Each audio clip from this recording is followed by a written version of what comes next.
প্রতিবেশী রাষ্ট্র হিসাবে এক প্রতিবেশীর সাথে আরেক প্রতিবেশীর অধিকার রয়েছে।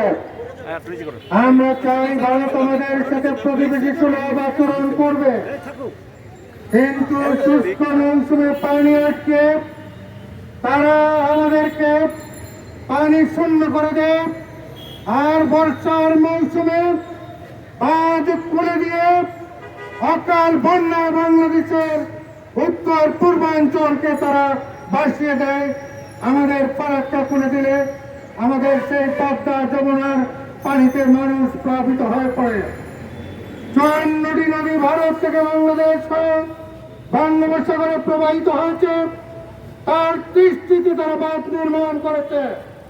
আমি অন্তর্বর্তী সরকারকে আহ্বান জানাই, আন্তর্জাতিক যৌথ নদী কমিশনের মিটিং আহ্বান করে এর মীমাংসা করুন, আর না পারলে আন্তর্জাতিক মানবতা বিরোধী আদালতে ভারতের বিরুদ্ধে মামলা করুন। বাংলাদেশের মানুষ ভাতে মরতে পারে না, পানিতে মরতে পারে না।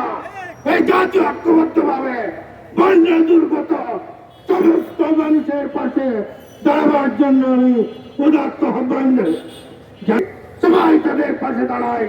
এই দাঁড়ানোর মধ্য দিয়ে এই পানি আগ্রাসন আর আধিপত্যবাদী শক্তির বিরুদ্ধে একটা লড়াইয়ের শুভ সূচনা হবে, এবং আমি আশা করি অন্তর্বর্তী সরকার আন্তর্জাতিক আইন অনুসরণ করে ভারতে এই মানবতা বিরোধী অপরাধের জন্য প্রয়োজনীয় পদক্ষেপ গ্রহণ করবে।